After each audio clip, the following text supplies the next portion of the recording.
can we have a big round of applause, please, for Donald Dempsey?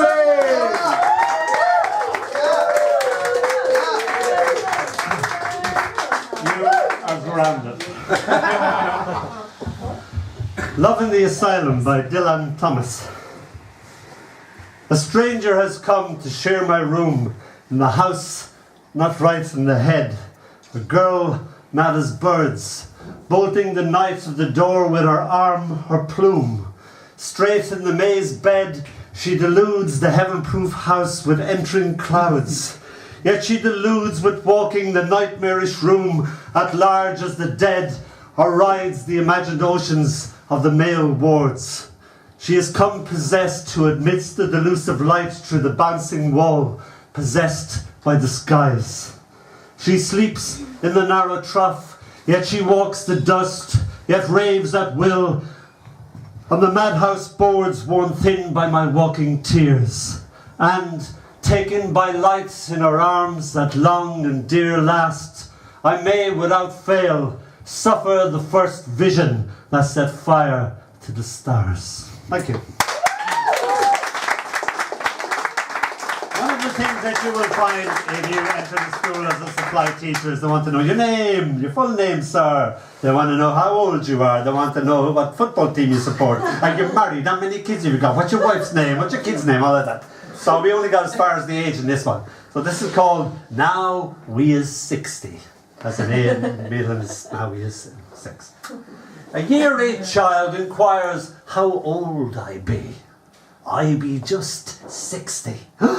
He gasps, my God, you're very active for 60. 60 for him is a distant planet in a galaxy far, far from here. Yea, another dimension. I smile my 60-year-old smile, perfected by now. I am starlight that will only reach him when he is 60 himself, if he ever remembers what he has long ago forgotten. Thank you. Ernie, my son, have you ever kissed your own celadon? My celadon? Yes, have you ever kissed it? I don't think... In practice, I mean, not... I may have done, right. Well, when I was drunk. The poem discovers what your celadon is. It is a bodily part, a well-known bodily part. I was sitting with my 2 lady friends on a sofa and we were discussing various things, and then they got on to their school days, their young early girl days, and I was in the middle and they totally forgot about me and they start discussing their breasts. The have and not having breasts, the wishing to have breasts when you haven't got breasts. And Marie said that she always wanted to be her big sister and walk into a room and say, oh, this bra is killing me, and then pull it out of her right sleeve, like that. So this is about breasts. For the purposes of this poem, you've got to pretend that I'm Marie. Don't let the long hair fool you. I used to be the bearded lady in the circus, but never mind that. This is called, oh, got it, yeah. This is called Kissing Mr. Celadon. I need a spare arm for this. Oh, I don't know if I should be telling you this. I was just sweet as in 16 and never been kissed. And my breasts hadn't yet arrived, though I prayed and prayed to a God who did not heed my girlish plea. All the girls in my year had already budded. Breasts to the right of me, breasts to the left of me. Into the valley of despair I rode my rally. Alas, alas, breastless. I practiced kissing by kissing the inside of, whatchamacallit, my elbow. The celadon. So called by an old falling apart medical dictionary. I clipped some hair from our Yorkshire Terrier, stuck it on the crick of my right elbow so that it became my first moustached kiss. And so was born my Mr. Celadon.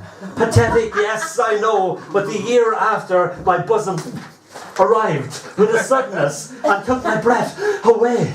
I breasting the waves like a ship's figurehead as I dived into the sea, a Venus for the boys to see. I was my breasts and my breasts were me. Somehow I could then not stop being kissed. And once kiss, grew addicted to it. The bliss of the kiss, I was my own drug. I gave Mr. Celadon, the elbow. Discovered the joy of boys, inventing various uses for them as they discovered me. Thank you. And